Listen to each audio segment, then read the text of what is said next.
Because social justice is somewhere link to society. Syllabus क्या कह रहा है? Welfare scheme of vulnerable sections. Okay, तो सबसे पहले हमें आइडेंटिफाई करना है who are the vulnerable sections. So poverty से रिलेटेड हमें क्या करना है? Report, very very important. Report indices, तो हर साल एक क्वेश्चन, यहां से हर साल 1.5 क्वेश्चन पूछे जा रहे हैं। Then privatisation of education, digitalization की चैलेंजेस, प्रोज एंड कॉन्स बताने हैं। ठीक है, do you agree, support your answer. Framework जो आप यूज कर रहे हो वो आप एक तो आर, ठीक है, R right based approach, R E economic linkage. ये क्वेश्चन जो है ये रैंक 1 ने आंसर किया है, लेकिन जो इंट्रो रैंक 10 का है it's very very informative and logical. Education में 2014, 15, 16, 20 और 21 लेटेस्ट यही क्वेश्चन पूछे गए हैं। क्यों जनता जो है वो हायर एजुकेशन के पीछे भाग रही है और प्राइमरी और सेकेंडरी के बारे में बात ही नहीं कर रही है? हेलो एंड वेलकम टू मार्गदर्शन आईएएस। जय हिंद। आई होप आपकी प्रिपरेशन अच्छी चल रही होगी। So this is the another video from the UPSC CSE Mains PYQ Astra, and today we are going to discuss and analyze last 11 years of PYQs of social justice subject. We all know social justice, which is a part of GS paper 2, and if you have not watched our polity and governance lectures, please पहले उनको देख लीजिए, फिर social justice को आप देखिएगा, that will make more sense. और अगर आपने ओरिएंटेशन लेक्चर नहीं देखा है तो फिर आप जाके ओरिएंटेशन लेक्चर देखिए, then you come and watch this video. So likewise जैसे हम अपने सारे लेक्चर्स में जो हमारा फ्लो रहता है, we will discuss, we will deconstruct this syllabus, फिर उसके बाद हम PYQ को इंटरलिंक करेंगे, देन आपको उसका अप्रोच बताएंगे, देन उसके बाद हम कुछ नोट्स दिखाएंगे आपको कि रैंकर्स कैसे नोट्स प्रिपेयर करते हैं ताकि उनके सबकॉन्शियस माइंड में वो रिटेन हो। फिर हम आपको ये भी दिखाएंगे कि कैसे कोई एक टॉपिक जो है वो उसका इवोल्यूशन हुआ है from last 11 years, what are the new concept, new things which UPSC has been asking. Examiner के माइंडसेट को हम लोग भी कोट करेंगे, and last but not the least हम रैंकर्स के आंसर कॉपी को, टॉपिक वाइज आंसर कॉपी को हम लोग देखेंगे कि आखिर वो लोग कैसा आंसर लिख रहे हैं। Okay, so that this video going to be your one stop solution, कि आपको अगर किसी भी चीज़ की अगर रेफरेंस लेनी हो तो आप इस वीडियो से ले सकते हैं, या नोट मेकिंग की, या आंसर राइटिंग स्ट्रैटेजी की, या फिर पूरे के पूरे 11 साल के PYQ की एनालिसिस की। ऑलराइट, सो सोशल जस्टिस ये एक इतना इम्पॉर्टेंट सब्जेक्ट है। पहली बात तो इसके नोट्स मिलना और इसके कोई किताब स्पेसिफिक मिलना बहुत मुश्किल है। ठीक है, social justice even when you go in the market, नहीं कोई डेडिकेटेड, बहुत कम ऐसी किताबें हैं which talks about this thing. Alright, but if you will watch this video till the end तो आपको किसी स्पेसिफिक किताब लेने की जरूरत नहीं पड़ेगी। यस, PYQ ओरिएंटेड लेक्चर्स लेने की जरूरत पड़ेगी। Alright, so let us just get started.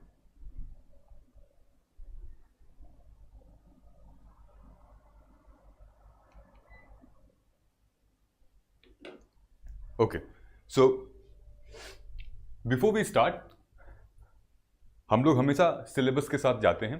पहले हम लोग सिलेबस देख लेते हैं। ये सोशल जस्टिस का सिलेबस है ऊपर तक, और नीचे मैंने सोसाइटी का सिलेबस लगाया है। So why I have shown you guys society syllabus, because social justice is somewhere linked to society. Society का जो सोशल इश्यूज वाला पार्ट है, क्योंकि जब तक सामाजिक मुद्दे नहीं होंगे तब तक सामाजिक न्याय नहीं होगा। जब तक सोसाइटी में इश्यूज नहीं होंगे तो इस इश्यूज को सरकार कैसे अफर्मेटिव एक्शन के साथ न्याय दिलाएगी। So social issues and then social justice, एक बार इसको डिकंस्ट्रक्ट कर लेते हैं। अगर आप ध्यान से देखोगे यहाँ पे, तो पहले एक मैच कर लेते हैं। So welfare scheme for the vulnerable sections of the population by the centre and state. Alright, welfare schemes में भी अब आप सोसाइटी में आओगे तो हमारे वुलनरेबल सेक्शन में कौन कौन आता है?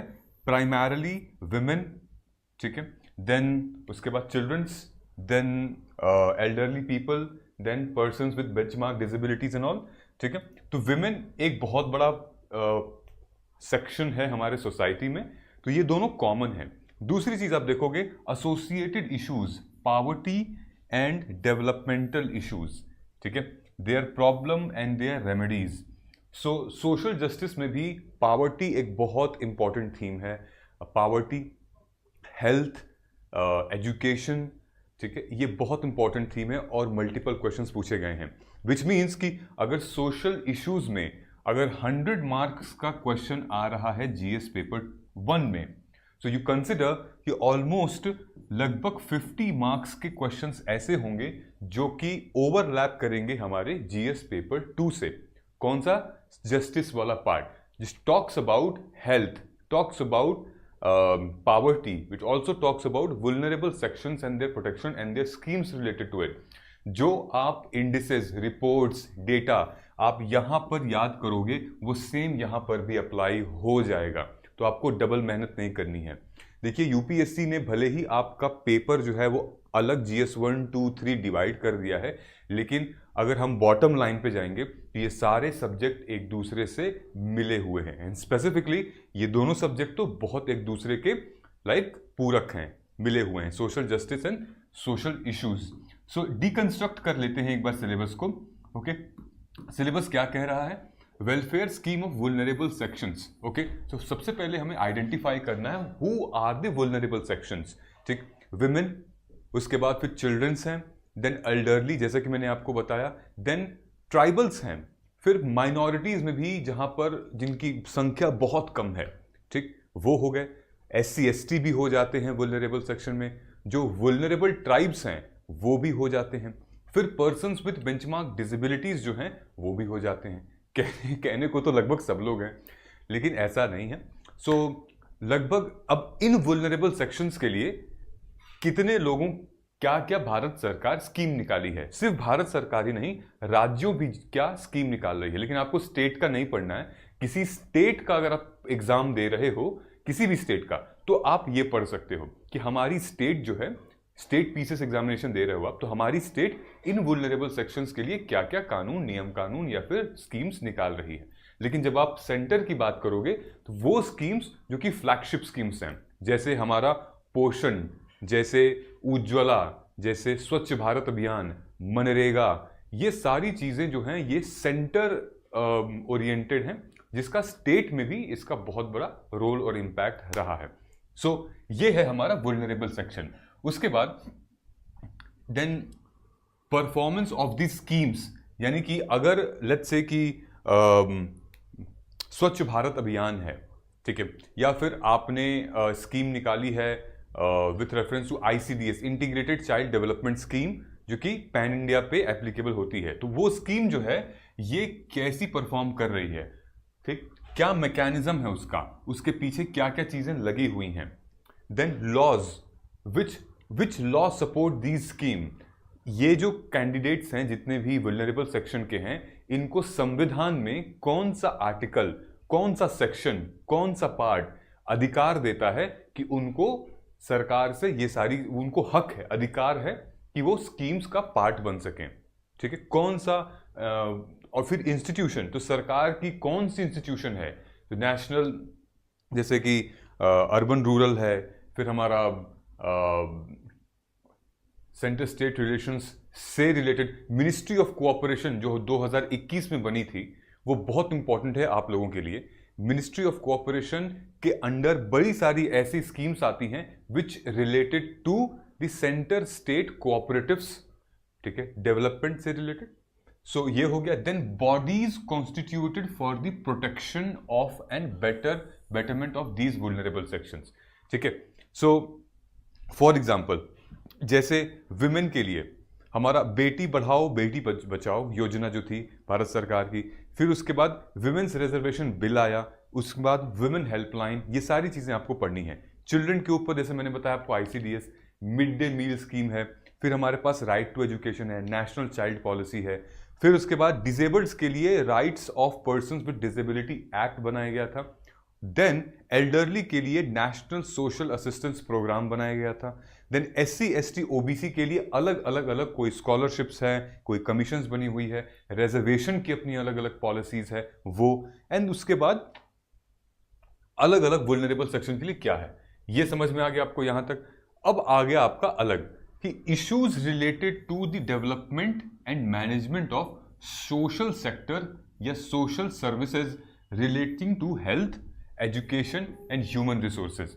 ये बहुत इंपॉर्टेंट है और सोशल जस्टिस का ये जो सेगमेंट है, multiple times they have asked question, we will show you. अभी आपको क्लैरिटी मिल जाएगी कैसे क्वेश्चंस आ रहे हैं। सो अब अगर हम बात करें, लेट्स से कि मैं आपको थोड़ा सा डिटेल में बता देता हूं, ठीक है। सो ये अपना ब्लू कलर से कर देते हैं। सो बात हो रही थी हमारी issues related to development and management of social sector, health, education and human resource. अगर मैं यहां पे ऐसे लिख देता हूं, लेट्स से यहां पे काफी बड़ा हो गया, ठीक है। अगर मैं यहां पे हेल्थ लिख देता हूं, अगर मैं यहां पे एजुकेशन लिख देता हूं, ठीक है, एंड देन ह्यूमन रिसोर्स लिख देता हूं, ठीक है। सो इनसे आपको क्या समझना है? नंबर वन, हेल्थ हमें देखना है, सब टॉपिक्स में डिवाइड करना है। हेल्थ में हमें आना है number one, primary, secondary and tertiary care. मैं इसको P primary, secondary and PST लिख दे रहा हूं, पीएसटी क्या है? Primary, secondary and tertiary care. उसके बाद है preventive and curative health care, ठीक है, preventive and curative health care. उसके बाद फिर हमारा आ जाएगा जो हमारे स्कीम्स हैं, schemes related to it, schemes या इनिशिएटिव्स या पॉलिसीज रिलेटेड टू हेल्थ, जैसे कि health for all government of India ने किया हुआ था, ठीक है। उसके बाद पब्लिक प्राइवेट पार्टनरशिप, ठीक है, पब्लिक प्राइवेट पार्टनरशिप, ऑलराइट। सो ये हो गया। अब थोड़ा कलर चेंज कर लेते हैं हम लोग। अब हम लोग आ जाते हैं एजुकेशन में। एजुकेशन में सेम क्वेश्चन ये लोग रिपीट करते हैं, primary education, secondary education and tertiary education का, ठीक है। स्टेटस क्या है, चैलेंजेस क्या है इनके। उसके बाद आ जाता है हमारा कुछ बहुत बड़े एक्ट, इनिशिएटिव्स, जैसे कि आरटीई, राइट टू एजुकेशन, ठीक है, जो हमारा स्पेसिफिकली ये प्राइमरी पे फोकस करके क्वेश्चंस बने हुए हैं। प्राइमरी ओरिएंटेड ज्यादा है। हम लोग क्वेश्चन देखेंगे तो आपको पता चल जाएगा कि why the government is focusing on the primary health care services और maybe primary education services, alright. उसके बाद हमारा आरटीई तो है, राइट टू एजुकेशन। उसके बाद है नेशनल एजुकेशन पॉलिसी, जो कि बहुत इंपॉर्टेंट है, ठीक है, नेशनल एजुकेशन पॉलिसी 2020। इसके बिना तो बिना पढ़े इसको जाइएगा मत आप, ठीक है, ब्लंडर करके आप आ जाएंगे। अगर एजुकेशन पढ़ रहे हैं और इन दोनों को आपने नहीं पढ़ा, then you are doing a biggest blunder, alright. चलो, उसके बाद आ गया हमारा टेक्निकल एंड वोकेशनल ट्रेनिंग। यहां पर आ जाते हैं vocational and technical training, okay. अब हम लोग आ जाते हैं यहां पे एक और पॉइंट था इसमें जो कि मैं मेंशन तो नहीं करना था, लेकिन मैं मेंशन कर देता हूं, जो कि हमारे हायर एजुकेशन, ठीक है, हायर एजुकेशन। ये बहुत ज्यादा इंपॉर्टेंट नहीं है, ऑलरेडी इसका मामला तो सेट है, बस हमें कुछ डेटा और स्टैटिस्टिक्स पढ़ने, specifically reference to stem cells, sorry STEM education, sorry cell बोल रहा हूं मैं। देन ह्यूमन रिसोर्स में अगर हम आएंगे तो ह्यूमन रिसोर्स क्या बात कर रहा है, let me take this colour, ये वाला कलर ले लेते हैं, okay. So human resource talks about your skill development. तो what India is doing in skill development, okay, जो हमारा वो NSDC, national skill development council जो है। फिर उसके बाद it talks about demographic dividend utilisation. Demographic dividend DDU कर दे रहा हूं मैं, कि हम अपने यूथ को कितना ज़्यादा यूटिलाइज कर रहे हैं। हमारी जो डेमोग्राफिक डिविडेंड एज है 29 है, मैक्सिमम यूथ अभी इंडिया में ही है पूरे वर्ल्ड में, तो कैसे हम इसको यूटिलाइज कर रहे हैं, ठीक है। उसके बाद आता है स्पोर्ट्स डेवलपमेंट एंड हंट, तो मैं इसको फिर से स्पोर्ट्स डेवलपमेंट लिख दे रहा हूं। And then human resource with education and employment, कैसे मतलब हम अपनी स्किल को एजुकेशन और एम्प्लॉयमेंट में डाल सकते हैं, ठीक है, एजुकेशन एंड एम्प्लॉयमेंट। ये हो गया, ये तो आपको समझ में आ गया। अब हम लोग दूसरे सेक्शन में अगर हम जाते हैं, फॉर एग्जांपल ये issues related to poverty and hunger, ये दूसरा टॉपिक है जो कि यूपीएससी मल्टीपल टाइम्स आपसे पूछता है, issues related to poverty and hunger. और इन दोनों चीजों की वजह से हमारा एजुकेशन भी इंपैक्ट होता है, हमारा हेल्थ भी इंपैक्ट होता है, ठीक है। सो एक बार फटाक से देख लेते हैं क्या है इसका। सो पावर्टी, ऑलराइट, तो यहां पे मैं लिख देता हूं पावर्टी का, आई होप ये विजिबल होगा। ऑलराइट, सो पावर्टी से रिलेटेड हमें क्या करना है। एक तो सबसे पहले कि पावर्टी से रिलेटेड हमें report, very very important, report indices committee, Tendulkar committee बहुत इंपॉर्टेंट है इसमें, ठीक है। रिपोर्ट क्यों, तेंदुलकर कमिटी ने फिर बताया था कि ऑन एन एवरेज जो रूरल एरिया से हैं वो कितना कमा रहे हैं, जो अर्बन एरिया से हैं वो लोग कितना कमा रहे हैं, और फिर एक इनकम गैप देखी जाती थी, ठीक है। तो अभी जो है वो वर्ल्ड बैंक ने भी और मेरे ख्याल से इन लोगों ने चेंज किया है हमारा क्राइटेरिया कि अब जो हमारे नेट पावर्टी एरिया है, जो कि बहुत कम ऐसे भारत में लोग हैं जो कि बहुत लिमिटेड कमा रहे हैं, मतलब कि लगभग 100 या 50 रुपीज पर डे का ऐसे कमा रहे हैं, बल्कि मेजर पावर्टी से इंडिया बाहर आ चुका है। Okay, there was a particular report, मुझे अभी याद नहीं, आप सर्च करिएगा, ठीक है। वेरी वेरी इंपॉर्टेंट रिपोर्ट, वो कोट करने के लिए आपके लिए बहुत अच्छा है। उसके बाद कॉज एंड विशियस साइकिल, क्यों होती है poverty, cause plus vicious cycle, ये साइकिल बहुत इंपॉर्टेंट है। मैं आपको दिखाऊंगा भी कि किस तरीके से ये साइकिल जो है वो इम्पैक्ट ओवरऑल हमारे ह्यूमन हेल्थ पे करती है, हमारे ह्यूमन कैपिटल पे करती है, then education and then health, ये सारी चीजें। फिर पावर्टी से रिलेटेड हम गवर्नमेंट के प्रोग्राम्स के बारे में बात करेंगे, ठीक है। गवर्नमेंट स्कीम हो गया, गवर्नमेंट स्कीम कहां से पता चलेगा मैं आपको बताता हूं, ठीक है। जैसे कि पोषण अभियान हो गया हमारा, आयुष्मान भारत अभियान हो गया, आयुष्मान भारत हो गया, then Antyodaya Anna Yojana, public distribution system, mid day meal वगैरह, ये सारी चीजें पावर्टी एलिविएशन, ठीक। उसके बाद क्या है, माल न्यूट्रिशन फोकस, जो कुपोषण के शिकार होते हैं, माल न्यूट्रिशन, माल न्यूट्रिशन, क्योंकि अगर आपकी इकोनॉमी में माल न्यूट्रिशन लोग ज्यादा बढ़ेंगे तो इवेंचुअली आप एक बढ़िया अपना फ्यूचर नहीं देख पाएंगे, वो कंट्री अपना बढ़िया फ्यूचर नहीं देख पाएगी, क्योंकि ओवरऑल उसकी आईक्यू कम होगी, लो आईक्यू लेवल होगा, देन कुपोषण का शिकार होगा, तो अच्छे तरीके से न चल पाएगा, उठ पाएगा, बैठ पाएगा, सोच पाएगा, खा पाएगा, पढ़ पाएगा, कुछ नहीं हो पाएगा, और शायद वो अर्ली डेथ भी हो सकती है इसकी, ठीक है। तो माल न्यूट्रिशन से रिलेटेड क्या क्या जैसे स्कीम है, जैसे ये पोषण अभियान जो था वो माल न्यूट्रिशन के लिए ही था, अनीमिया मुक्त भारत जो था वो माल न्यूट्रिशन के लिए ही था, ठीक है। और माल न्यूट्रिशन किसको, न सिर्फ ओनली चिल्ड्रन बट ऑल्सो कौन, think about it, who, women, the pregnant mother, lactating mother, newborn children, वो बच्चे जो कि 7 साल से पहले, वहां पर माल न्यूट्रिशन बहुत जरूरी है उनके भरण पोषण के लिए। उसके बाद हमारा जो लास्ट आता है वो एक डिस्पैरिटी कि अर्बन, जैसे कि मैंने आपको बताया जो तेंदुलकर कमेटी थी, urban versus rural poverty, alright, why people are getting migrated from rural to urban area, वहां गरीबी है, नहीं कमा पा रहे हैं, इंडस्ट्री नहीं है, फैक्ट्रीज नहीं है, वो माइग्रेट हो रहे हैं बड़े शहर में क्योंकि उनकी फैमिली बड़ी हो रही है, they wanted to feed their family, agriculture पे अब तो वहां पे लोग बहुत कम डिपेंडेंट हैं, तो क्या रीजन है, ठीक है।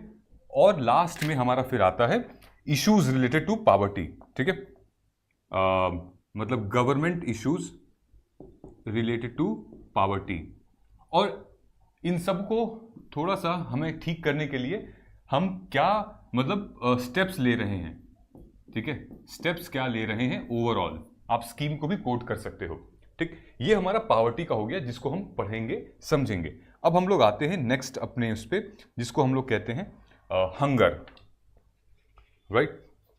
So this includes poverty and hunger, ठीक है, यहां पे हम हंगर भी कह देते हैं, तो इनमें आपको ये चीजें करनी है, ठीक है गाइज। सो अब स्टार्ट करते हैं अपने सेशन को, यहां से ये हो गया, ये तीनों हम लोग डिकंस्ट्रक्ट कर लिए। अब आप लोग देखिए, अब देखिए ध्यान से आपको क्या दिखेगा, this is the micro theme analysis, कि कौन से टॉपिक से कितने क्वेश्चन आए हैं कितने साल में।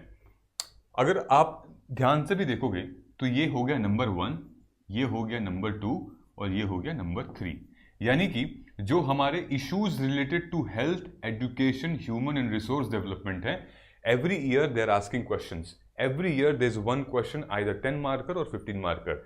फिर vulnerable sections of welfare scheme के लिए कौन कौन से वुल्नरेबल सेक्शंस फिर 2024 में पूछा गया है, 11 बार पूछा गया है, मतलब हर साल एक क्वेश्चन, यहां से हर साल 1.5 क्वेश्चन पूछे जा रहे हैं, ठीक है। और पॉवर्टी एंड हंगर एक क्वेश्चन। तो यू कैन अंडरस्टैंड ये जो थीम है हमने उठाई है, आप एक एक क्वेश्चन यहां से एक्सपेक्ट कर सकते हो इस साल मेंस में भी, या फिर in mains 2026 as well, okay. Because syllabus ही यही है ना, सिलेबस चेंज होगा तो क्वेश्चंस फिर अलग से चेंज होंगे, लेकिन सिलेबस तो यही है। The question they are going to ask here, और बहुत प्रैक्टिकल क्वेश्चंस पूछे जा रहे हैं आपसे कि आप बताइए ना कि रियल प्रॉब्लम क्या है और रियल सोल्यूशन क्या है, ठीक है। क्यों नहीं लोगों को हेल्थ मिल पा रही है, क्या डिफरेंस है प्राइमरी, सेकेंडरी और टर्शरी हेल्थ केयर सर्विसेज में, आखिर कहां भारत चूक गया प्राइमरी एजुकेशन में, क्या इंपैक्ट हुआ है एजुकेशन सर्विसेज का आज़ादी के बाद से हायर एजुकेशन में, ठीक है। ये ओवरऑल हमें सोचने पे मजबूर कर देता है कि भारत ने जो डिसीजन लिया था, या भारत की जो ओवरऑल इकोनॉमी है वो इस सेक्टर में कैसे ग्रो कर रही है। ऑलराइट, सो लेकिन there are other topics, for example women, children and specially abled, okay. Then उसके बाद है सोशल इंफ्रास्ट्रक्चर और सर्विस डिलीवरी एंड डिजाइन, फिर है demographic dividend, skill development programme and all, ठीक है। आए हैं, पढ़ना है, ऐसा नहीं है कि नहीं पढ़ना है और कवर नहीं करना, बट कीप दिस प्रायोरिटी। चलो अच्छा, एक और चीज हम लोग डिस्कस कर लेते हैं यहाँ पे। मैं यहाँ पे अपना वापस आ जाता हूँ। सी, जो हमने सेक्शन बताया था आपको, लाल से यूज कर लेते हैं, ठीक है। Social justice, the entire paper majorly has been divided into, एक तो वल्नरेबल सेक्शन, दूसरा हमारा आ जाएगा, दूसरा हमारा है पॉवर्टी एंड हंगर, और तीसरा है हमारा आ जाएगा एजुकेशन, हेल्थ प्लस एजुकेशन, ठीक है। इन तीनों पे ही आपको काफी क्वेश्चंस देखने को मिलेंगे। So when we talk about education, health and education, जब ये वाला पार्ट है तो मैं इसको दूसरे कलर से हाईलाइट कर देता हूं, लेट्स से, चलिए ब्लैक से कर देता हूं इस बार। तो जब हमारा ये वाला पार्ट है हेल्थ एंड एजुकेशन, कुछ चीजें हैं जो कि हेल्थ एंड एजुकेशन में दोनों में कॉमन है और आपको वो चीजें पढ़नी है। क्या क्या? नंबर 1 जो मैंने अभी बताया था वो तो है, नाउ गुड हेल्थ। एक गुड हेल्थ का क्या मतलब है, ठीक है। एवरेज आपको फूड इनटेक करते हैं, हेल्थ गुड हेल्थ का क्या मतलब है। देन नॉर्मल कैलोरी वगैरह कितना जाना चाहिए, एक बेसिक ह्यूमन नीड है। एज के हिसाब से, आपके बीएमआई के हिसाब से एक नॉर्मल कैलोरी कितना कंज्यूम करना चाहिए ताकि एक हेल्थ जो है वो मेंटेन रहे, ठीक है। देन जैसे हमने बताया tiers of health care system, that was very very important. उसके बाद हमारा है इश्यूज एंड चैलेंजेस, इसमें भी I will show you notes, issues and challenges, ठीक है। उसके बाद हमारा आता है कुछ contemporary issues, okay. Then contemporary issues related to health and education जो कि शुरू से चले आ रहे हैं, अभी तक एड्रेस नहीं हुए हैं, and what are the consequences, ठीक है। ये हो गया। उसके बाद हमने बताया था ना public private partnership. So privatisation of health care, क्या इंपैक्ट रहेगा, कॉज कॉन्सिक्वेंसेज क्या रहेंगे, मतलब बेनिफिट्स वगैरह क्या रहेंगे। Then privatisation of education, same चीज, privatisation of health care, privatisation of education, ठीक है। उसके बाद नया क्वेश्चंस किस तरीके के आ रहे हैं, नए क्वेश्चंस आ रहे हैं digitalization of health care, also of education. एक हो गया प्राइवेटाइजेशन, एक हो गया डिजिटलाइजेशन, एंड देन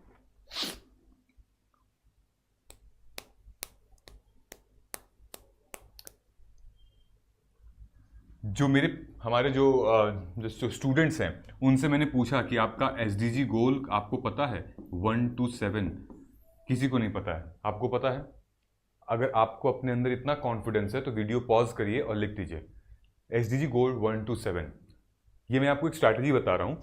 सो मान लीजिए कि आपने एसडीजी गोल लिखा 1 to 7, ठीक है, जहाँ पे पावर्टी है, फिर उसके बाद एजुकेशन है, हेल्थ है, ठीक है, सस्टेनेबल डेवलपमेंट फॉर एनवायरनमेंट है। सो आपको क्या करना है कि उसी टॉपिक पे वो जो सस्टेनेबल डेवलपमेंट गोल्स है हमारे, उनके इश्यूज, उनके चैलेंजेस, उनकी रिपोर्ट्स, उनकी इंडिसेस और वे फॉरवर्ड वो प्रिपेयर कर लेंगे, तो तभी भी आपका ये चीज़ें कवर हो जाएंगी। ठीक है, ये एक सिंपल सीधा तरीका है। ऑलराइट, वुल्नरेबल सेक्शन की तो हमने, अब हम लोग देखते हैं मेंस के क्वेश्चंस। सो नाउ मैं जूम कर देता हूं ताकि आपको दिख जाएगा। ये क्वेश्चन है 2013 से लेकर और 2023 तक। 2023 में 2 क्वेश्चन इनके आए हुए थे। ओके, सो ये आपके बोर्ड पे पूरे क्वेश्चंस आ गए हैं। Now so see what kind of question they are asking. So पिछले 11 सालों में UPSC don't want you to रट्टाफिकेशन वाला मामला, रोट लर्निंग नहीं करनी है आपको, हमें मतलब समझना है रियल इश्यूज को। ठीक, सो यहाँ पहला क्वेश्चन क्या है 2023 का, ये लोग पूछ रहे हैं कि कौन कौन एंटाइटल्ड है, who are entitled to receive free legal aid, access the role of national legal service authority in rendering the free legal aid in India. तो मैंने आपको क्या बताया था, वुल्नरेबल सेक्शन में अगर हम लोग वापस चलते हैं यहाँ पे, अगर हम लोग यहाँ पे वापस चलते हैं तो 1 सेकेंड, ये पावर्टी हो गया ये। सो वुल्नरेबल सेक्शन में लॉज, अधिकार, किस किस सेक्शन का क्या क्या अधिकार है। तो फ्री लीगल एड, एक तो पहले कौन कौन एंटाइटल्ड है, ठीक है। दूसरी बात, हमारे संविधान में फ्री लीगल एड के बारे में बात कहां कहां की गई है, ठीक है, वो मेंशन करेंगे। और कैसे आप असेस करेंगे नालसा को, national legal services in rendering the free legal add, क्या प्रोसेस होता है इसका, कैसे फ्री लीगल एड आप दे मतलब वो अवेल कर सकते हैं, ठीक है, क्या चैलेंजेस हैं इसमें और क्या कितना बेनिफिट है, आज तक कितने लोगों ने इसको एक्सेस किया है, उसको जस्टिस मिला है, न्याय मिला है। ये किस लिए इस्टेब्लिश किया गया है, ताकि न्याय मिले, है ना। ऐसा तो नहीं है कि बस पेपर वर्क हो जाए, काम हो जाए। The ultimate objective is to get fast and speedy justice.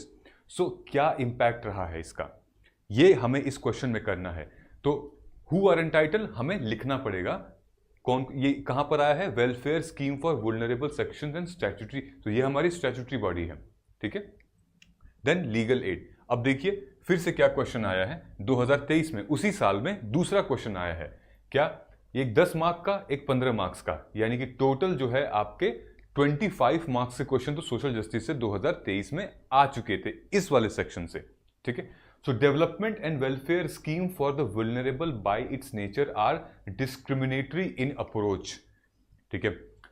तो do you agree, give reasons for your answer, कि अपने आप में ही जो वेलफेयर स्कीम है वुल्नरेबल सेक्शन के लिए, वो अपने ही स्वभाव में, नेचर में काफी ज्यादा डिस्क्रिमिनेटरी हैं। अब आपको इसके चैलेंजेस, प्रोज एंड कॉन्स बताने हैं, ठीक है। Do you agree, support your answer. देखो, जब हम बात करते हैं डिस्क्रिमिनेशन की, सो डिस्क्रिमिनेशन इज कोई individual, there are many types of discrimination. UPSC में मेंस ओरिएंटेड प्रिपरेशन तो कर ली, लेकिन आंसर राइटिंग करते वक्त क्या आपको भी यही फील होता है कि टाइम तो था, पढ़ाई भी की, पर आंसर का स्ट्रक्चर वीक था, कंटेंट था पर एग्जाम्पल और डेटा पॉइंट्स नहीं थे, स्टैटिक पढ़ लिया पर करंट अफेयर कैसे इंटीग्रेट करें नहीं पता। हर क्वेश्चन का सेम फ्लो बनता है जब भी आंसर राइटिंग करो, कोई मल्टी डायमेंशनल थिंकिंग ही नहीं है। लेकिन आप अकेले नहीं हो, there are thousands of aspirants daily facing this problem, but मार्गदर्शन आईएएस का मेंस पीवाईक्यू अस्त्रा बना है इसी प्रॉब्लम और स्ट्रगल का सॉल्यूशन, जहां पर आपको 20 से भी ज्यादा हर एक सब्जेक्ट्स की रिकॉर्डेड क्लासेस मिलेंगी, एनालिसिस और डिस्कशन के साथ। हर क्वेश्चंस के थीम वाइज ब्रेकडाउन और मॉडल आंसर मिलेंगे, हर एक सब्जेक्ट का मोस्ट एक्सपेक्टेड क्वेश्चन, टॉपर्स की कॉपीज का कंपैरिजन और उनका इवैल्यूएशन, उनकी कॉपीज की एनालिसिस और नोट मेकिंग के कुछ हैक्स आपको पता चलेंगे। आपको इसमें 4 लेवल में कंटेंट डिवाइड होगा, लेवल 1 टू लेवल 4, जो कि आपके प्रिपरेशन में काफी बूस्ट करेगा। हर वीक एक लाइव डाउट सेशन होगा सिद्धार्थ सर के साथ, और ये सब कुछ हमारे मार्गदर्शन आईएएस के मोबाइल ऐप पर मिलेगा। मेंस के लिए आंसर राइटिंग करना एक स्किल है और हम आपको सिखाएंगे वो skill step by step. This is not just another PYQ course, this is your blueprint of getting 600+ in GS mains including GS paper 1 to 4 and essay। सोचिए मत ज्यादा, जो चाहिए वही मिलेगा। UPSC के पैटर्न और उसके एग्जामिनर के माइंडसेट को समझिए। आज ही एनरोल करिए, शायद लेट ना हो जाए। लिंक डिस्क्रिप्शन में दिया हुआ है, कोड यूज करिए mains PYQ for maximum discount. अगर हम यहां बात करें सोशल डिस्क्रिमिनेशन की, ठीक है, लेट्स से अगर सोशल डिस्क्रिमिनेशन हो रहा है आपका, ओके, ये इंडिविजुअल लेवल पर भी है, ठीक है, ये सोसाइटल लेवल पर भी है, और ये एक बड़े लेवल पर भी है, नेशनल लेवल पर भी है,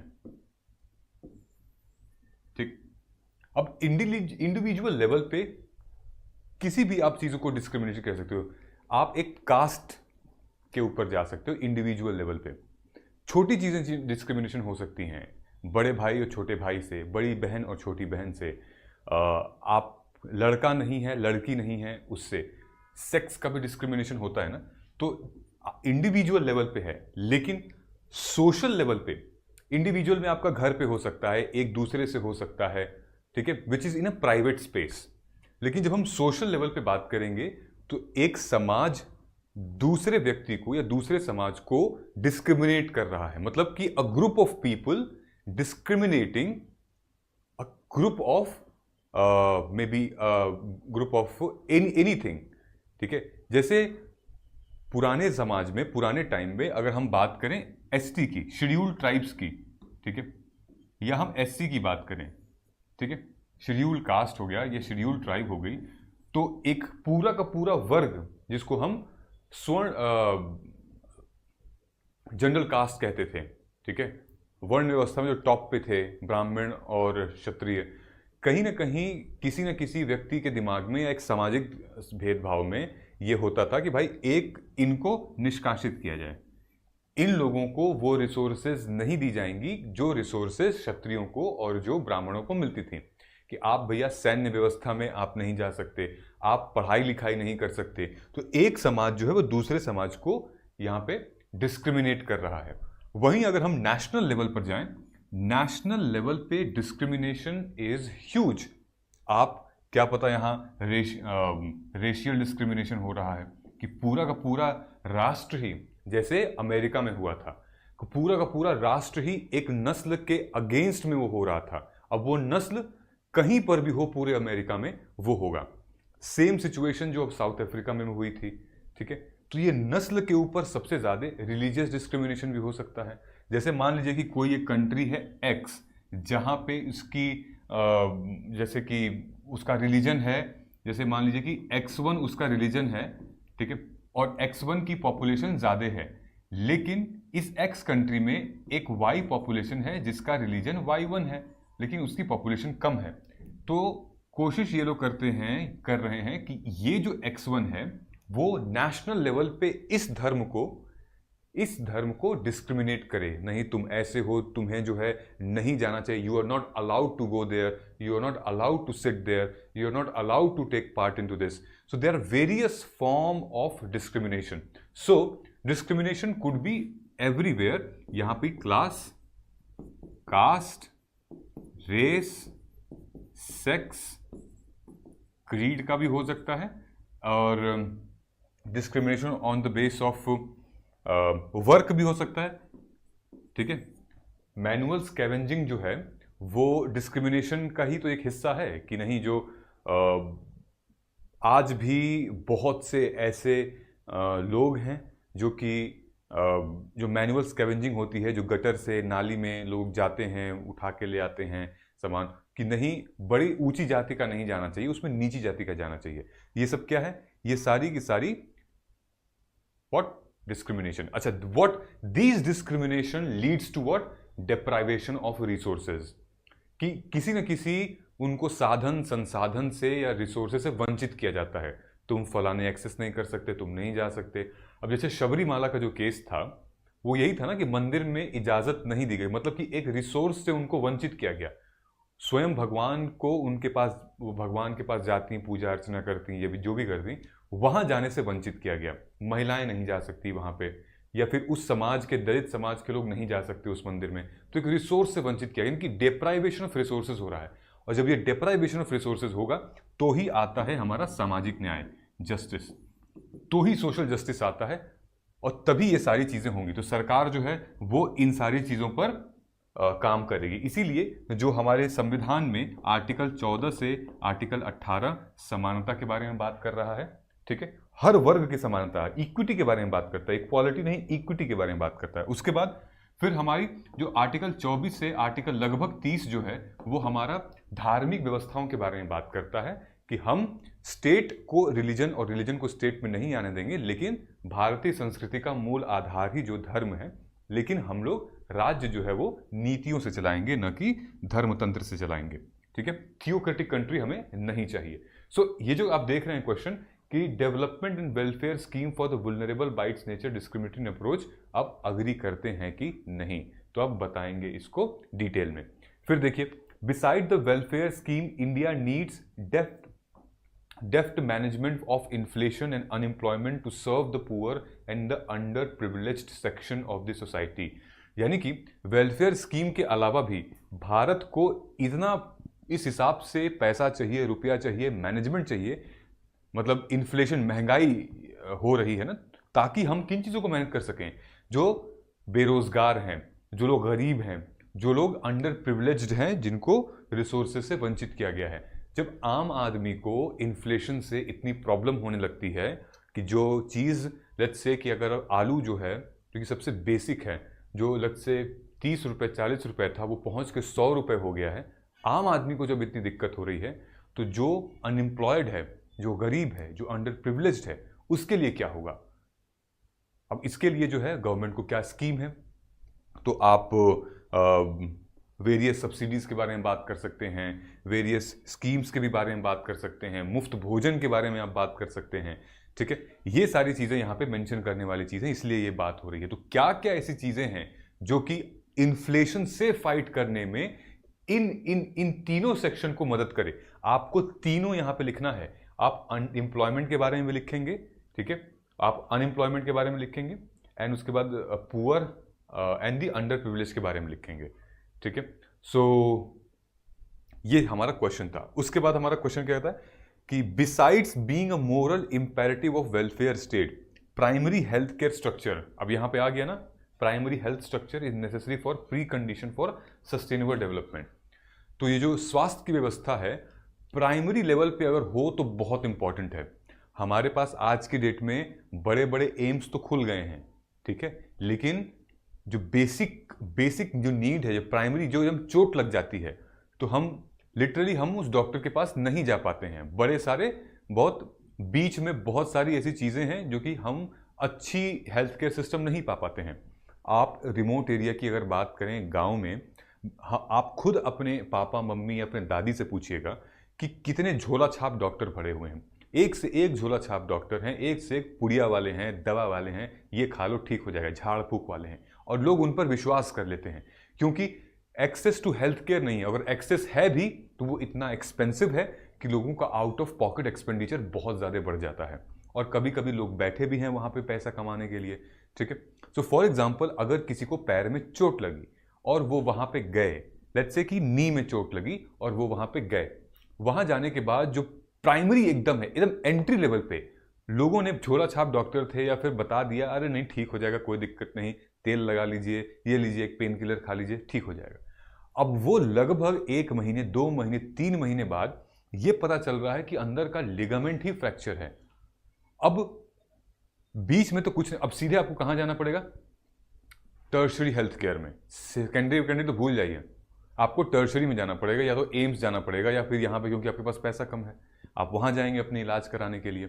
सो ये बोल रहे हैं कि आपको प्राइमरी हेल्थ जो स्ट्रक्चर है उसको स्ट्रेंथन करने के लिए हम क्या कर सकते हैं। आप प्राइमरी की जगह आप सेकेंडरी भी लिख सकते हैं। आपको यहाँ पे चैलेंजेस लिखने हैं, ठीक है। प्राइमरी इज वेरी वेरी, अब ये हो गया। Then performance of vulnerable scheme that are implemented for vulnerable sections is not so effective due to absence of their awareness and active involvement at all stages.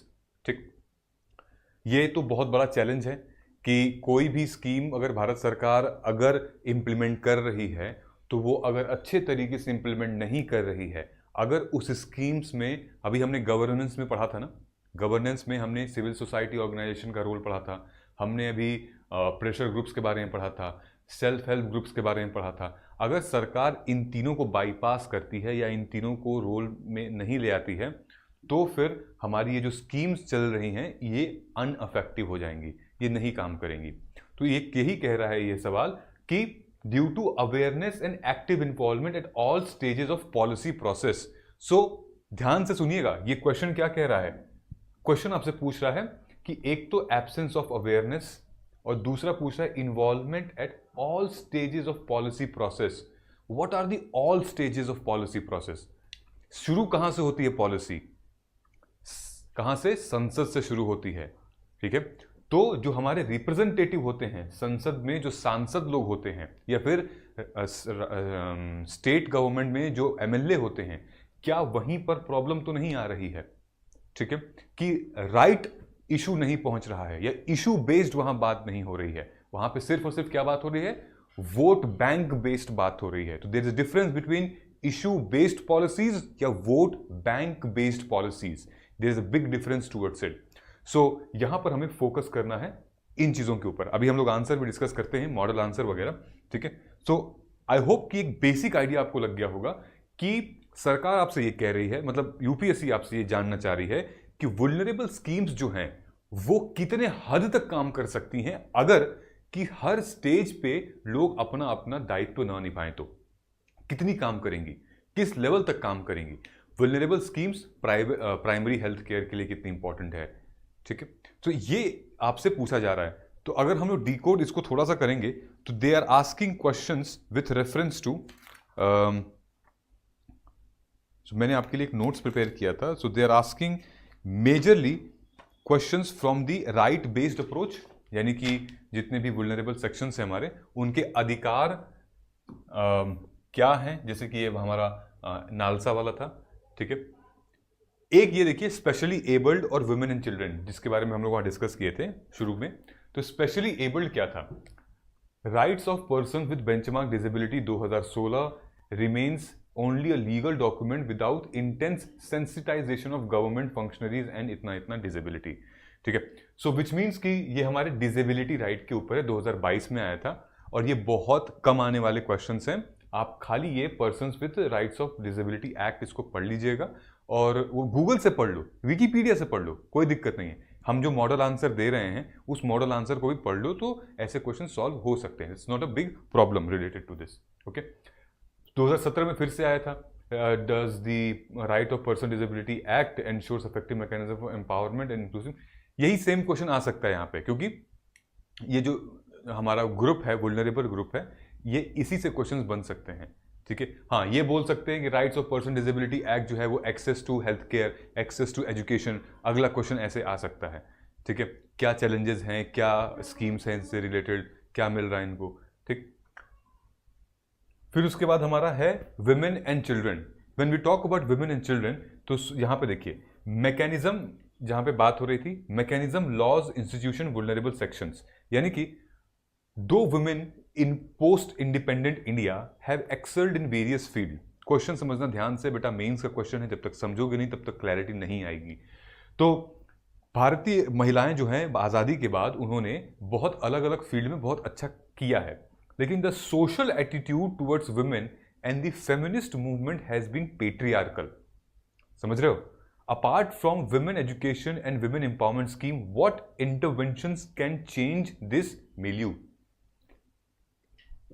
ठीक है, ये सामाजिक मानसिकता है, जो सामाजिक बिहेवियर है, पेट्रियार्कल बिहेवियर है, ये अदर देन ये जो हमारे विमेन एजुकेशन या विमेन एम्पावरमेंट, इसके अलावा और क्या किया जाए कि ये चेंज किया जा सकता है।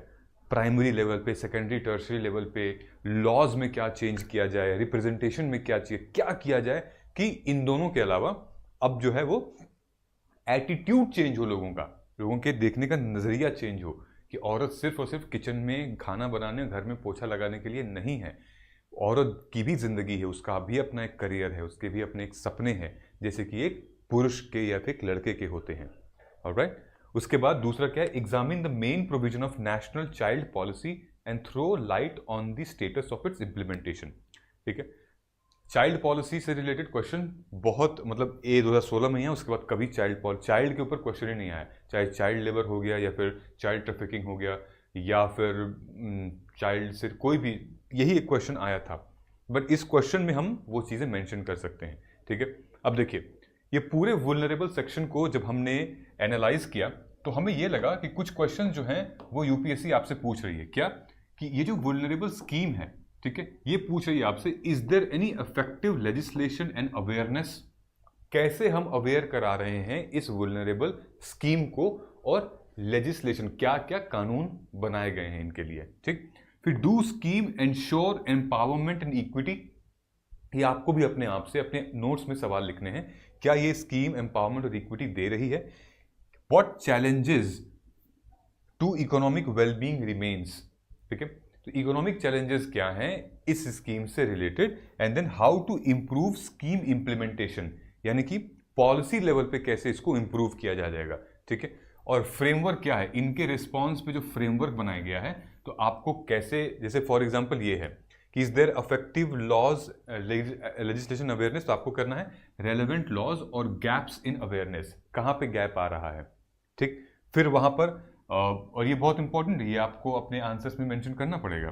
फिर इवैल्यूएट इंक्लूसिविटी एम्पावरमेंट मैकेनिज्म, क्या इंक्लूसिव ग्रोथ नहीं हो रही है तो किस वजह से नहीं हो रही है। Then analyse economical issues and resource accessibility, why are they not able to access the resource, what are the economic issues, क्या हेल्थ है, क्या अंडर प्रिविलेज्ड है।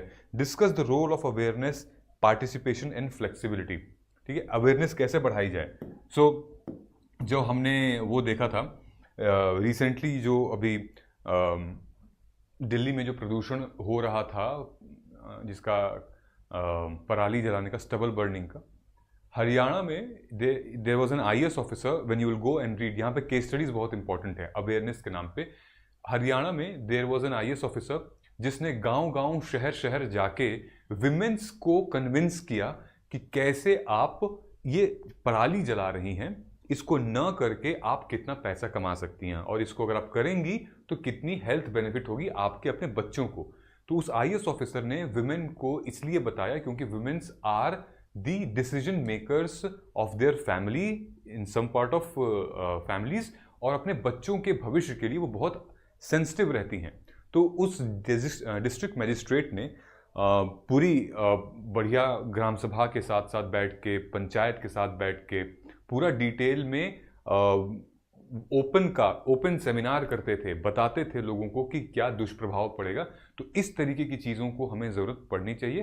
ठीक है, फिर ये देखिए वेलफेयर स्कीम से रिलेटेड ये हमारा सेक्शन है जहां पर आपको अप्रोच बता रहा है। क्या, एक तो राइट बेस्ड अप्रोच है, राइट बेस्ड अप्रोच, यानी कि आर्टिकल 46 के बारे में बात हो रही है, आर्टिकल 39A के बारे में बात हो रही है, rights of person with benchmark disability act जो आया था वो।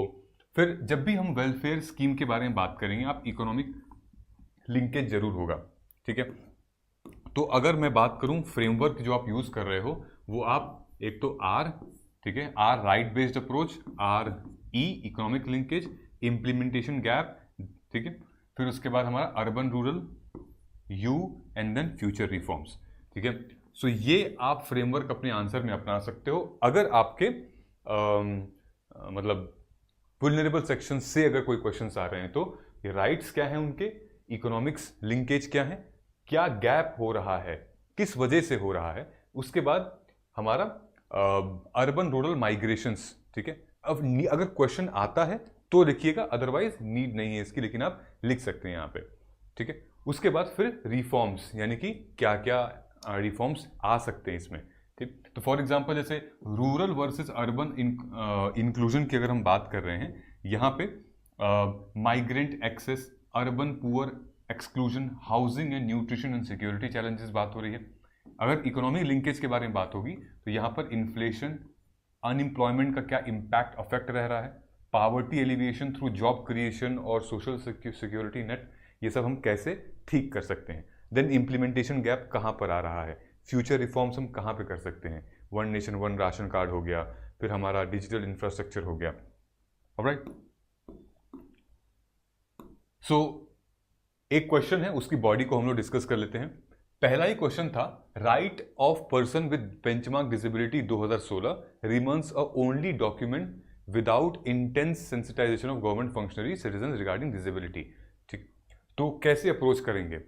सबसे पहले हम लोग को ये ही लिखना पड़ेगा, ठीक है, आपको ये करना पड़ेगा। कोर डिमांड यहां पे है कि क्यों RPW act hasn't fully translated into real inclusion, क्या चैलेंजेस रहे हैं आरपीडब्ल्यू एक्ट में, क्यों नहीं है हो पाया है। दूसरा क्या है, आपको हाईलाइट करना है importance of sensitisation for implementation. ये दो कोर डिमांड है आपके क्वेश्चंस की। तो जब भी आप क्वेश्चंस पढ़ेंगे, नंबर 1 आपका स्टेप रहेगा कि कैसे आप उस क्वेश्चन के कोर डिमांड को एड्रेस करेंगे। ये आपका सबसे बड़ा ऑब्जेक्टिव रहेगा, ठीक है, ये प्रैक्टिस सही आएगा। उसके बाद क्या स्ट्रक्चर इसका रहेगा, यानी कि इंट्रोडक्शन में एटलीस्ट 20 से 30 वर्ड आपका इंट्रोडक्शन का रहेगा, जहां पे आप मेंशन करेंगे इंटेंट, क्या इंटेंट था, ऑब्जेक्टिव क्या था आरपीडब्ल्यू एक्ट का, क्योंकि ये राइट बेस्ड शिफ्ट है फ्रॉम चैरिटी, ठीक है। एक ऐसे में क्वेश्चन भी आया था, मुझे लगता है कि शायद मुझे याद नहीं आ रहा, चैरिटी, एक बार देखिएगा ऐसे में, जब हम ऐसे पढ़ाएंगे तो ऐसे में भी होगा, चैरिटी के ऊपर क्वेश्चन था। तो आप ये वाला एग्जाम्पल भी लिख सकते हैं, भारत सरकार ने ये चैरिटी बेस्ड अप्रोच के बजाय इन्होंने राइट बेस्ड अप्रोच अपनाया और आरपीडब्ल्यू एक्ट को स्थापित किया था। इसकी ऑब्जेक्टिव क्या थी? उसके बाद आप बॉडी में लिखेंगे अचीवमेंट्स सो फार, ठीक। सो जो हमारे स्कीम्स हैं, जो गवर्नमेंट की स्कीम्स हैं, फ्लैगशिप स्कीम्स हैं, जो कॉन्स्टिट्यूशनल या नॉन कॉन्स्टिट्यूशनल बॉडीज हैं, एक चीज मार्क करके रख लीजिए, इनमें इनकी अचीवमेंट जरूर रखिएगा, ठीक है। अचीवमेंट से पता चलता है कि नहीं, कहीं कहीं तो इनका रिकॉग्निशन है, कहीं कहीं तो कोई प्रोविजन है, कहीं कहीं तो कोई नॉर्म्स हैं, लेकिन गैप्स भी है। क्या गैप्स है अब आपको निकालना पड़ेगा। क्या भाई? पुअर अवेयरनेस नहीं है, ट्रेनिंग नहीं है, लोगों का सोशल स्टिग्मा है, देन इनएडिक्वेट इंफ्रास्ट्रक्चर है, ठीक है। नीड फॉर सेंसिटाइजेशन, मतलब कि आपको एम्पथी बेस्ड ट्रेनिंग होनी चाहिए। ऐसे नहीं कि आप वहां गए और सिर्फ लंबे चौड़े गुस्से में है, क्यों नहीं कर रहे हो, कैसे नहीं होगा, ऐसे तुम कैसे नहीं कर सकते हो, तुमको नहीं आता है, बेकार हो तुम एकदम, ऐसे नहीं करना है। ट्रेनिंग में सहिष्णुता, टॉलरेंट होना है, धीरे से आराम से बात करनी, क्योंकि आप किनसे डील कर रहे हो? आप डील कर रहे हो पर्सन्स विद डिसेबिलिटीज से, ठीक है। तो आपके अंदर वो पेशेंस होना चाहिए। मास अवेयरनेस कैंपेन की जरूरत है, आपको एंगेज करना पड़ेगा, किससे? एनजीओ से, सेल्फ हेल्प ग्रुप से, सिविल सोसाइटी के मेंबर से, जो कि हमारी एक बहुत इंपॉर्टेंट पिलर है अवेयरनेस को फैलाने में। उसके बाद फिर आपको कंक्लूजन कर देना है कि एम्फेसिस करते हुए इस पॉइंट पे कि sensitisation as an critical meaningful inclusion and dignified participation in society, जिसकी वजह से हम इंक्लूसिव ग्रोथ के बारे में सोच सकते हैं, ठीक है। समझ में आ गया?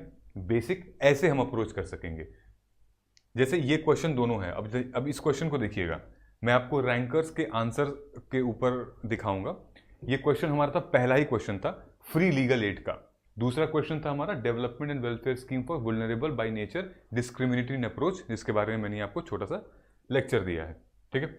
अब देखिए, ये क्वेश्चन जो है ये रैंक 1 ने आंसर किया है। इन्होंने नेशनल लीगल सर्विस अथॉरिटी के बारे में ना लिखकर इन्होंने डिस्ट्रिक्ट लेवल सर्विस अथॉरिटी के बारे में लिखा है, ठीक है। तो क्वेश्चन मैं आपके लिए पढ़ दे रहा हूं। सो ही इज रैंक 1, ठीक है। Discuss the role played by district level service authorities in providing free legal aid and disseminating legal awareness in India, ठीक है। सेम वो भी था, सेम ये भी है, आपको पता चल जाएगा। सबसे पहले इंट्रो में क्या लिखा था, मैंने बताया था आपको राइट बेस्ड, अधिकार क्या है, कहां पे दिया है, ये देखिए आर्टिकल 41 जो है वो हमारे डीपीएसपी में बात करता है constitution exhorts provide free legal aid and article 39 was the basis of legal service authority. चलेगा? ये जो रैंकर हैं, ये रैंकर हैं ऑल इंडिया रैंक 10, ठीक है। इसी क्वेश्चन पे इन्होंने भी जो आंसर लिखा है, अब देखिए चीटिंग तो की नहीं है इन लोगों ने एक दूसरे के बगल में बैठ के, but see how much the coherence is there. इन्होंने क्या लिखा है, right to free legal aid is provided and guaranteed by article 39. It is mandatory under article 14 and article 22. ठीक है. डीसा यानी कि इसको DISA कर दिया इन लोगों ने, DLSA setup under the Lok Adalat act and for feasible free legal aid to poor इतना इतना सेक्शन इतना. तो इनका जो इंट्रो है वो 4 लाइन का, इनका इंट्रो है लगभग 5 लाइन का, लेकिन जो इंट्रो रैंक 10 का है it's very very informative and logical. So अगर मैं एग्जामिनर होता तो इनको इनकी इंट्रो पे ज्यादा मार्क्स देता, और इनको तो खैर देता ही देता, लेकिन इस पे ज्यादा मार्क्स मिलते क्योंकि इन्होंने बहुत डिटेल में बता दिया है कि ये जो फ्री लीगल एड है उसका प्रोविजन कहाँ पे है, उसके बाद जो DLSA जो है वो किसके अंडर सेटअप हुआ था, और फिर किस लेवल पे ये प्रोवाइड करता था. ठीक है. ये बेसिक बहुत बढ़िया इंट्रो बन चुका है. अब आपको समझ में आ गया. अब देखिए क्या लिखा है, role played by district legal service authority. इन्होंने क्या लिखा है, role played by district legal service authority in free legal aid. ठीक है, कोई दिक्कत नहीं है. अब इन्होंने क्या लिखा है, 1 2 3 पॉइंट्स लिखे हैं अपने पॉइंट नंबर 1 पॉइंटर के अंदर. प्रोवाइडिंग फ्री लीगल एड मतलब separate cadre of lawyers, accessible justice due to near zero cost of justice, provide necessary support to poor in filing and administrative work. ठीक है, ये जो है लीगल एड मिल रही है इनको. फिर disseminating legal awareness, organise weekly और मंथली कैंप्स फॉर अवेयरनेस. अब इन्होंने देखते हैं रैंक 10 ने क्या लिखा है, क्या रोल प्ले करता है DLSA, रोल प्ले करता है increase aware. Only few months are left for UPSC Prelims 2026. अब टाइम है एक्शन लेने का. हर कोचिंग का चक्कर लगा लगा कर आप थक गए हो ना. नोट्स हैं, लेक्चर्स भी हैं, लेकिन क्लैरिटी नहीं. बस अब और नहीं. मार्गदर्शन IAS लाया है Margdarshan assessment and guidance programme for UPSC CSE 2026. ये एक पर्सनलाइज्ड गाइडेंस प्रोग्राम है जो कि इंग्लिश और हिंदी में अवेलेबल है, जो आपके प्री और मेंस दोनों को कवर करेगा और साथ में करंट अफेयर्स की प्रॉब्लम को भी सॉल्व करेगा. ये वीकली मेंटोरशिप सेशन होगा सिद्धार्थ सर के साथ, कस्टमाइज स्टडी प्लान और 101 गाइडेंस, टॉपर्स के handwritten notes, 1 pager summaries और लाइव डाउट सेशंस होंगे सब्जेक्ट वाइज. प्रीलिम्स और मेंस के प्रीवियस ईयर क्वेश्चन पेपर की इन डेप्थ एनालिसिस होगी सब्जेक्ट वाइज. ये कोई जेनेरिक कोर्स नहीं है, ये आपके लिए टेलर मेड रोड मैप है. प्रीलिम्स और मेंस टेस्ट सीरीज को कवर करने के लिए 4000 से भी ज्यादा MCQs प्लस मेंस के 300 से भी ज्यादा क्वेश्चंस को एड्रेस किया जाएगा. कंफ्यूजन हटाइए, प्रिपरेशन को अब स्ट्रीमलाइन करिए. सीट्स लिमिटेड हैं, अपॉर्चुनिटी को हाथ से मत जाने दीजिए. आज ही ज्वाइन करिए Margdarshan assessment and guidance programme for UPSC CSE 2026 और शुरू करिए अपने UPSC journey with full confidence. Link bio में दिया हुआ है. कोड यूज करिए UPSC 2026 for maximum discount. Awareness through drives about court procedures के थ्रू, नंबर 1. दूसरा नोटरीज और वेंडर के थ्रू, और मतलब जो पुअर हैं, वुल्नरेबल हैं, उनको प्रमोट करता है. चलो, हेल्प इन कंटिन्यूटी लोक अदालत at district level and pre litigation stay itself. तो लगभग मुझे लगता है कि ये पॉइंट ऑलमोस्ट सेम ही है, लेकिन चलिए ठीक है. फिर चौथा पॉइंट है प्रमोट द एजुडिकेशन ऑफ पेटी कॉज थ्रू. हो सकता है, ठीक है. हालांकि इनके पॉइंट्स काफ़ी क्रक्स हैं और इन्होंने रिपीट किए हुए हैं अपने ही स्टेटमेंट को 1-2 जगह. ठीक है, आइए फिर एग्जाम्पल इनका है कि अवेयरनेस कैसे फैलाया जाए. तो न्याय camps in Lucknow provide pamphlet door to door, have even started radio based awareness drives. ठीक है, आजकल तो सोशल मीडिया है, जो सोशल इन्फ्लुएंसर्स हैं, प्रेशर ग्रुप्स हैं, इनका वो रोल तो इन्होंने लिखा ही नहीं है. ठीक है, ये लिखना चाहिए था इन लोगों को वो रोल. ठीक है, उसके बाद अल्टरनेट डिस्प्यूट रेजोल्यूशन है, बहुत बढ़िया. ठीक है, ensure access to justice at right time and इतना decrease burden of courts. I will not buy this. मतलब ये पॉइंट इंपॉर्टेंट नहीं है यहाँ पर लिखने वाला, क्योंकि हम लोग देख रहे हैं कि फ्री लीगल एड के बारे में बात कर रहे हैं. तो फ्री लीगल एड क्या क्या उनको उस सेक्शन को करवा रहा है. ठीक है, ये तो ठीक है, ये तो कोर्ट का एक अपना अलग मामला है कि इतना सारा केस पेंडिंग है, लेकिन DLSA या NLSA जो है वो किस तरीके से फ्री लीगल एड दे रहा है, ये क्वेश्चन था. तो ये पार्ट गलत होगा इनका. अच्छा, ये क्या है, multitude proportion gets their rights compromise in their cause of pension, family dispute, inheritance, example women rape victim physically challenged, ये किया जा सकता है। Then also help in solving cases of urgent matters, public utility and telecom communication, ये भी किया जा सकता है। 8 पॉइंट लिखा है इन्होंने टूल मिला के, ठीक है। इन्होंने वो नहीं लिखा है अवेयरनेस के लिए, role played by DSLA 4 alternate, इन्होंने अवेयरनेस के लिए लिखा ही नहीं है। अवेयरनेस के लिए क्या कर रही है? अब जैसे रैंक 1 ने एक तो यहाँ पे लिख दिया है कि प्रोवाइडिंग फ्री लीगल एड, और ठीक है, और यहाँ पे लिख दिया है अवेयरनेस के लिए। इन्होंने क्या किया है, अपने इसी पॉइंट में अवेयरनेस का भी लिखा है और लीगल, जो कि मुझे ये दिखने को लग रहा है कि फ्री लीगल एड ज़्यादा दिख रहा है, तो अवेयरनेस नहीं दिख रहा है, तो मैं इनको कम मार्क्स दूंगा, मतलब कि एग्जामिनर भी इनको कम मार्क्स देंगे, ठीक है। यहाँ पर इनके पास अवेयरनेस दिख रही है कि क्या, कि ये अवेयरनेस है। उसके बाद however there is a lacuna, lacuna क्या है कि फंडिंग नहीं है, टॉप क्वालिटी लॉयर्स है, इंफ्रास्ट्रक्चर हैं, 5 करोड़ पेंडेंसी है, ठीक है, वे फॉरवर्ड यहाँ पे लिखा हुआ। इस पूरे आंसर में हमें मल्टी डायमेंशनल पर्सपेक्टिव की कमी दिख रही है, और इस आंसर में मल्टी डायमेंशन है। क्लियर हो गया? इस तरीके से अब आपको डायमेंशंस खोलने हैं। ऑफ कोर्स अगर ये ऐसा आंसर अगर रियल एग्जाम में लिखेंगे तो इनको बहुत कम मार्क्स मिलेंगे, 10 में से 2 या 3 मिलेंगे।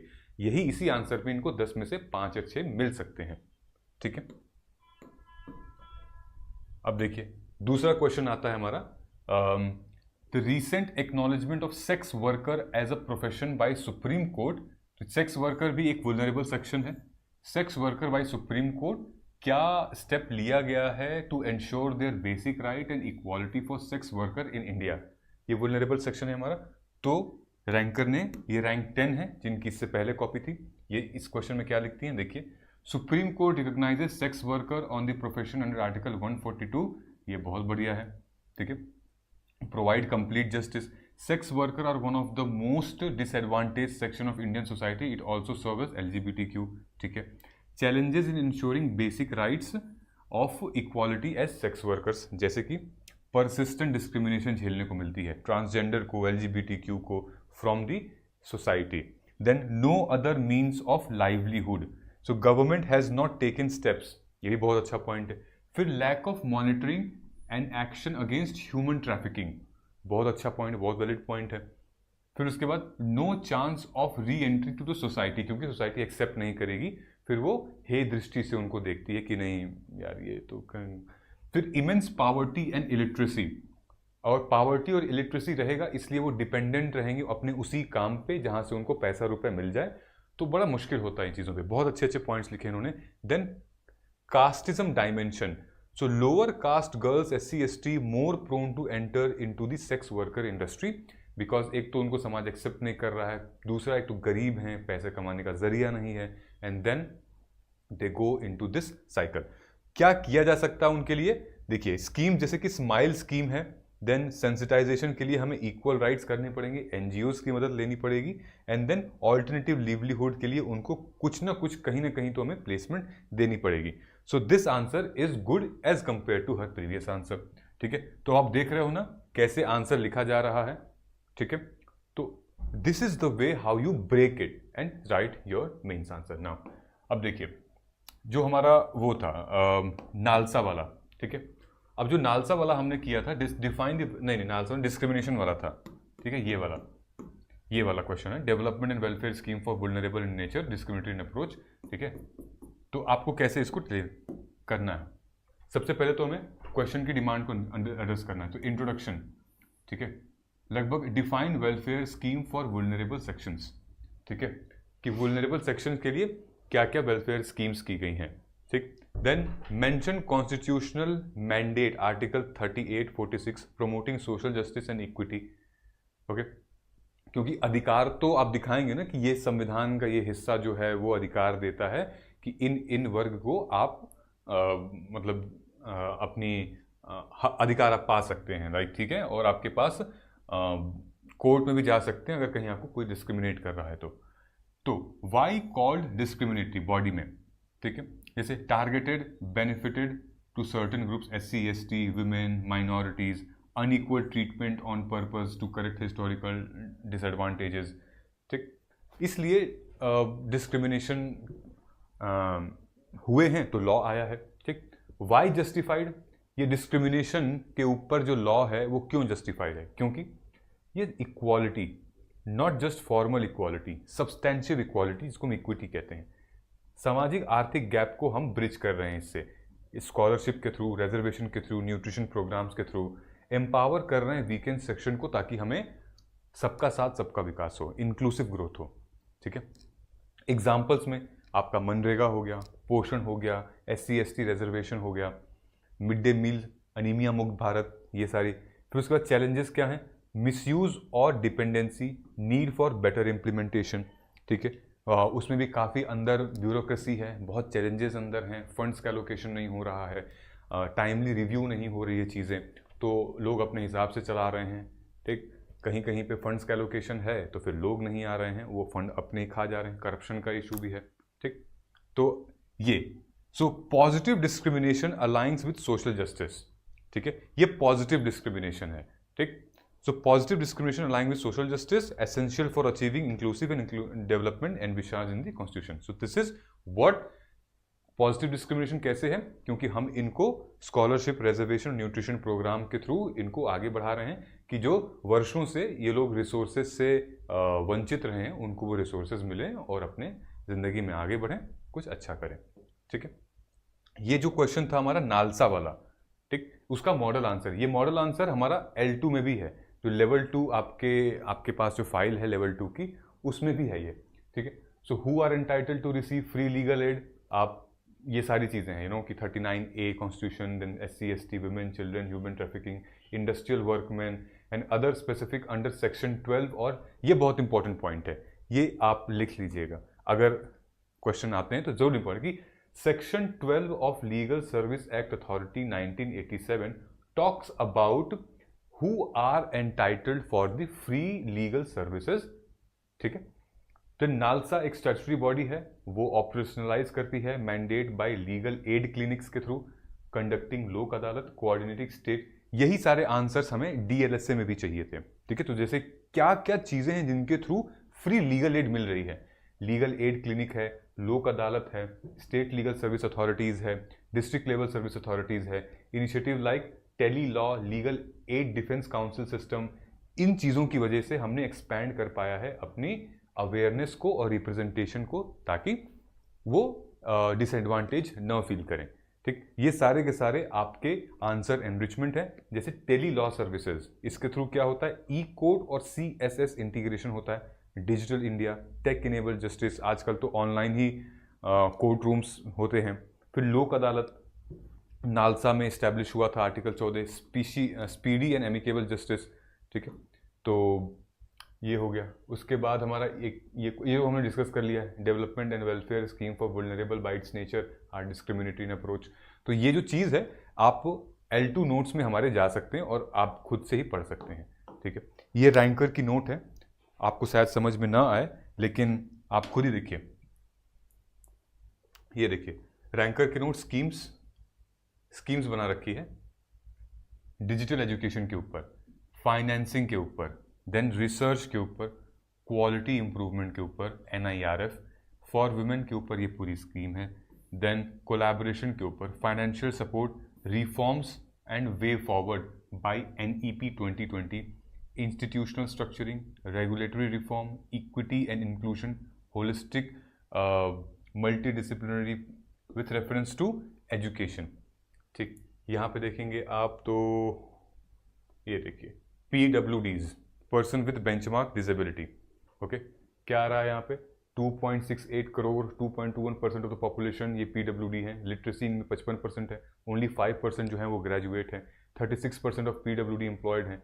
करेंट डिसेबिलिटी इन ड्राफ्ट क्या है? Separation of causes, what are the issues related to it. ठीक, चैलेंजेस क्या हैं इनके, ये चैलेंजेस मेंशन्ड है इनके। ठीक, and then efforts what the government is been doing for them. ठीक, national policy for person with disability 2006, फिर 2007 में क्या हुआ था, ये पूरी एक टाइमलाइन बना दी गई है। ठीक है, Sugamya Pustakalaya, under 5% government building accessible, then mental health care act 2017।